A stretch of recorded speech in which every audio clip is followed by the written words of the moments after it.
Dimanapun seseorang meninggal dunia, ketika amal dalam hidupnya selalu penuh ketaatan kepada Allah, sekalipun dia boleh jadi meninggal di luar tanah suci, tetapi dia meninggal dalam ketaatan kepada Allah, maka dia husnul khatimah.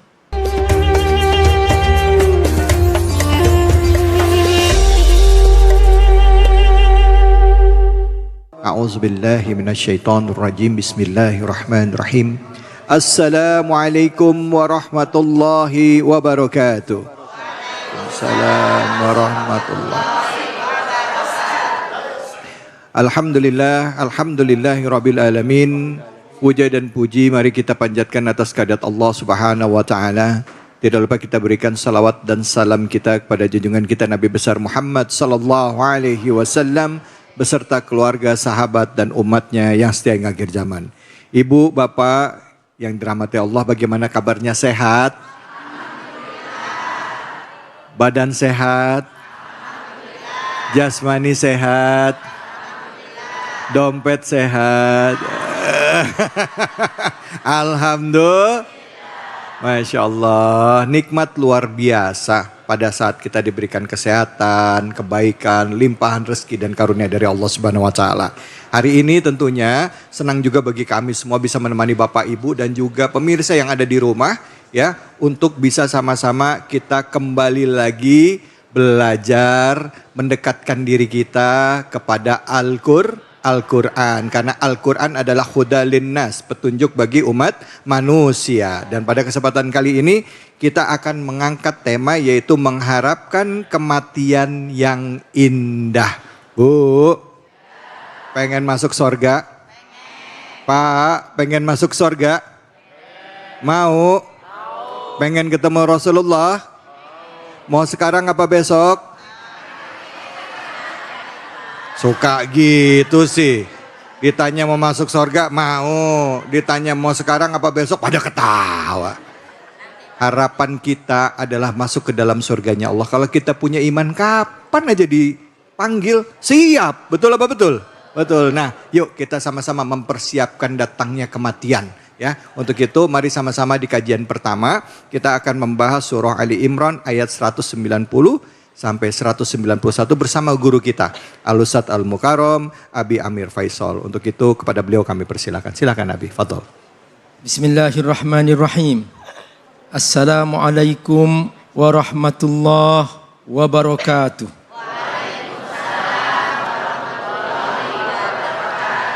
Alhamdulillah. Wassalatu wassalamu ala Rasulillah wa ala alihi wa sahbihi wa mawala. Bu, siap ngaji? Pak, mana senyumnya? Masya Allah. Ayah bunda rahimakumullah, pemirsa iNews Cahaya Hati Indonesia yang Allah muliakan, semua kita akan berakhir. Yang abadi hanyalah Allah Subhanahu wa ta'ala. Kullu syai'in halikun illa wajah. Maka tidak ada pekerjaan yang lebih penting daripada menyiapkan kematian kita. Dan sebaik-baik manusia adalah ketika dia masih hidupnya, dia tahu bahwa dia akan menuju kematian. Dan seindah-indah kematian adalah ketika dia sedang dicabut oleh Allah Subhanahu wa ta'ala. Dia sedang bersujud, dia sedang baca Al-Quran, dia sedang berzikir, dia sedang ta'lim, dia sedang menghadap Allah dalam ketaatan kepadanya. Itulah paling indahnya kematian. Dimanapun seseorang meninggal dunia, ketika amal dalam hidupnya selalu penuh ketaatan kepada Allah, sekalipun dia boleh jadi meninggal di luar tanah suci, tetapi dia meninggal dalam ketaatan kepada Allah, maka dia husnul khatimah. Kebalikannya, boleh jadi seseorang dia meninggal di tanah suci, tapi dalam keadaan kafir kepada Allah Subhanahu wa taala. Maka tentu itulah kematian yang su'ul khatimah. Jadi kematian yang indah bukan tergantung tempat. Bu, ibu pernah dengar Abu Jahal meninggal di mana? Ya, di Mekah kan? Nah, tapi kalau dia kafir, ya kafir. Nah, boleh jadi seseorang dia meninggal di tempat yang jauh. Mungkin ada yang meninggal dalam perjalanan menuju umroh di atas pesawat. Tapi ketika dalam ketaatan kepada Allah, maka itu adalah husnul khatimah. Nah, ayah bunda rahimakumullah, surah Ali Imran adalah surah yang mengajarkan kepada kita tentang keteguhan hati untuk kita mentaati Allah. Ali Imran. Mulai sekarang jangan baca Al Imran, ya. Ali Imran. Artinya apa? Keluarga Imran. Itu maksudnya. Beda dengan Al-Baqarah. Jangan dibaca Ali Baqarah. Kalau dibaca Ali Baqarah, keluarga sapi. Makanya khusus untuk Ali Imran dibaca Ali Imran. Artinya keluarga Imran. Tapi bunda, kisahnya itu Allah merekam tentang seorang ibu. Jadi yang Allah tekankan istri Imran. Yang punya semangat yang kuat untuk lahir darinya seorang anak laki-laki supaya nanti bisa menjaga Masjidil Aqsa. Subhanallah bu, perjuangan sejak dulu sampai hari kiamat nanti terus kita diajak oleh Allah untuk membela Masjidil Aqsa. Nah, ternyata keluarga Imran ini dia telah bersiap-siap untuk lahir darinya. Ternyata yang lahir perempuan. Siapa itu? Ibunda Maryam. Tapi kata Allah, "Walaisa dzakaru kal unsa." Ini bukan perempuan biasa. Ternyata Allah siapkan untuk generasi berikutnya yang akan bela Masjidil Aqsa. Lahirlah kemudian dari ibunda Maryam seorang nabi yang bernama Nabi Isa alaihissalam. Nah, dalam surah ini yang Allah tekankan tentang keteguhan prinsip, keteguhan iman, keteguhan ketaatan. Ternyata bunda, husnul khatimah itu tergantung sejauh mana seorang hamba istiqomah mentaati Allah, mengagungkan Allah selama hidupnya. Maka ketika selama hidupnya dia patuh kepada Allah dalam kebaikan, pas dicabut sedang mentaati Allah, maka dia husnul khatimah. Maka semua kita harus punya keteguhan prinsip. Caranya gimana?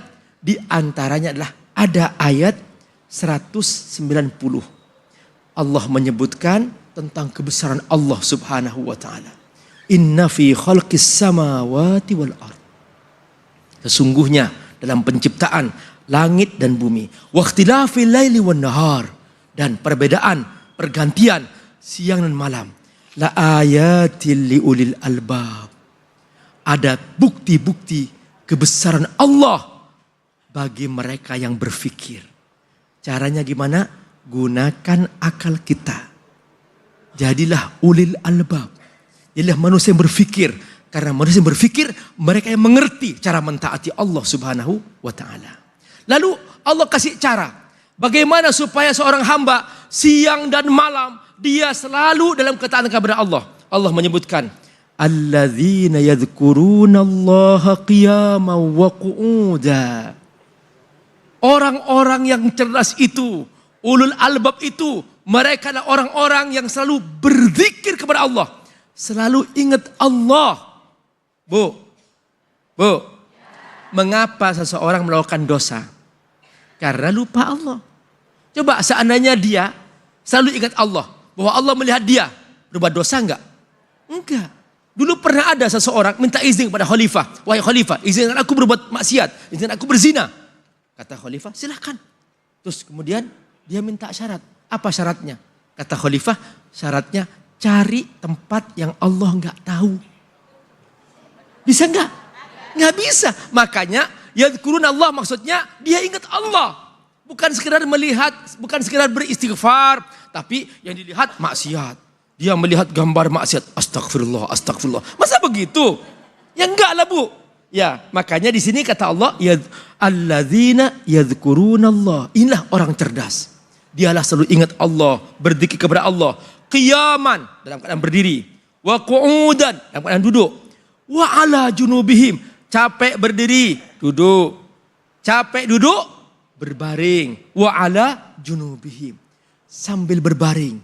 Bunda. Nabi dalam keadaan berbaring berzikir kepada Allah. Nah, ibu yang terbangun malam sering ngapain? Pipis. Nah, Bangunnya sih sering Abi. ya. Bangun malamnya sering. Cuman pertanyaan ngapainnya itu yang jadi tanda tanya. Itulah bunda. Segera berzikir. Baca apa? Baca sama-sama. La ilaha illallah wahdahu la syarikalah lahul mulku wa lahul hamdu wa huwa ala kulli syai'in qadir Allahumma gfirli. Baca itu. Itulah namanya berzikir. Setelah itu Allah menyebutkan bahwa wa yatafakkaruna fi khalqis samawati wal ard. Renungkan bu, kenapa kok matahari terbit? Siapa yang menerbitkan? Kenapa kok matahari tenggelam? Siapa yang menenggelamkan? Kenapa kok mataku di sini posisinya? Kenapa? Kenapa kok hidungku di sini? Ini semua ada yang mengatur bu. Itulah namanya tafakkur. Wa yatafakkaruna fi khalqis samawati wal ard. Dan ketika dia kagum, dia bukan sekadar kagum. Dia mengucapkan sebuah zikir, pengakuan. Rabbana ma khalaqta hadza batila. Ya Allah, tidak ada yang sia-sia dari ciptaanmu ya Allah. Rabbana ma khalaqta hadza batila. Subhanak faqina azabannar. Jadi kalau ibu melihat suami, ibu melihat suami ibu ganteng banget. Terus ibu bilang apa? Ganteng banget gitu. Ucapkan subhanallah. Kalau ibu bilang subhanallah, maka Allah akan jaga suami ibu. Masya Allah. Kalau ibu punya anak, bilang subhanallah, maka anak akan dijaga. Bapak melihat istri, melihat ibu, melihat istri, bilang subhanallah, maka ibu dijaga oleh Allah. Ya, halo, siap setia, setengah hati bu. Nah, bu, ucapkan subhanallah. Baik. Subhanallah. Walhamdulillah. Wa la ilaha illallah. Wallahu akbar. Wa la haula wa la quwwata illa billahil aliyyil azim. Alhamdulillah, terima kasih banyak Abi. Bu, Pak, tadi ibu-ibu memang suka jahil Ustadz. Waktu bilang, ibu kalau ngelihat suaminya bilang apa gitu kan. Ada yang nyeletuk, astagfirullah Ustadz katanya. Saya sampai nengok yang ngomong yang mana itu kan. Lihat suamiku astagfirullah. Bu, subhanallah. Bapak lihat istri juga gitu Pak ya. Astagfirullah. Masya Allah, silakan yang mau nanya angkat tangannya. Allahu Akbar. Silakan, mana nih? Bapak silakan. Ya. Ya. Mic-nya. Mana mic? Siapa yang nanya? Oh, ini ibu dulu deh. Ibu dulu deh. Ibu dulu Pak. Ibu dulu ya Pak ya. Silakan. Bismillahirrahmanirrahim. Assalamualaikum warahmatullahi wabarakatuh. Waalaikumsalam warahmatullahi wabarakatuh. Nama saya Ibu Lili Suryani dari Masjid Majlis Taklim Asyuhada Al Mabrur. Pak Ustadz, di sini saya mau tanya. Sebelumnya, kadang-kadang ya kita terlalu sibuk banget sampai kerjaan. Ya. Kadang tanpa sadar lupa tuh sama ibadah. Ya. Pertanyaan saya, bagaimana supaya saya tuh selalu dalam keadaan apapun, selalu dalam ibadah dan ketaatan kepada Allah Subhanahu wa taala. Itu saja pertanyaan dari saya. Assalamualaikum warahmatullahi wabarakatuh. Waalaikumsalam warahmatullahi wabarakatuh. Silakan Abi, gimana caranya supaya bisa tetap dalam keadaan ibadah? Oh, Dalam setiap apapun yang kita kerjakan, tidak meninggalkan Allah. Allahu Akbar. Jadi ada sebuah ungkapan dari para ulama, Bu, hafalkan. Khairul ibadah. Khairun ibadah. Ibadatul waqti. Ibadatul wakti. Artinya? Jadi paling baiknya ibadah adalah ibadah pada waktunya. Waktunya tidur, tidur. Waktunya ngaji, ngaji. Yang salah pas ngaji, tidur. Itu salah. Nah, itu bukan ibadah namanya. Jadi pas ngaji, ngaji. Ya. Pas ngaji tidur. Salah ibu, pas ngaji, ngaji. Iya. Ngaji tidur. Nah, Aduh. jadi sudah diatur Bunda. Jadi nanti pas waktunya tahajud, bangun tahajud. bangun. Pas waktunya salat subuh, salat subuh. Itu ibadah semuanya. Pas selesai salat subuh, waktunya zikir, zikir. Jam kerja, kerja. Gitu aja. Dan kerja itu termasuk ibadah. Selama dalam urutannya. Yang salah, jam kerja, dia tidur. Jam kerja, dia sholat. Bukan waktunya sholat. Nah, makanya pas pada waktunya. Ini kerja, pas sholat duhur, sholat duhur. Maka kerja dihitung ibadah. Gimana caranya supaya pekerjaan bisa dihitung ibadah, Abi? Yaitu, dia diniatkan. Kan kata Nabi, innamal a'malu Binniat. binniyat. Jadi 24 jam seorang muslim dia itu semuanya ibadah selama dalam rangkaian yang Allah perintahkan. Mencari nafkah itu ibadah karena sedang diperintahkan. Asalkan jangan bentrok dengan waktu sholat. Pas sholat hentikan pekerjaan, sholat. Selesai sholat waktunya makan, makan. Makan itu ibadah. Ibadah itu dapat pahala. Selesai kerja pulang. Pulang kemana? Pulang kemana? Rumah. Rumah itu di mana? Rumah istri. Rumah istri kan? Makanya pulang ke istri. Nah, jangan ke istri orang lain. Perhatikan. Halo? Itulah ibadah. Sampai suatu hari sahabat bertanya, wahai Rasul, apakah aku dapat pahala kalau aku melakukan hubungan dengan istriku? Kata Nabi, apakah kalau kamu melakukan zina itu dosa? Ya dosa. Nah sama, kamu melakukan dengan istri kamu, pahala. Itu ibadah. Halo? Itu ibadah. Makanya mulai hari ini panggil papa, Pak ibadah yuk. Gitu.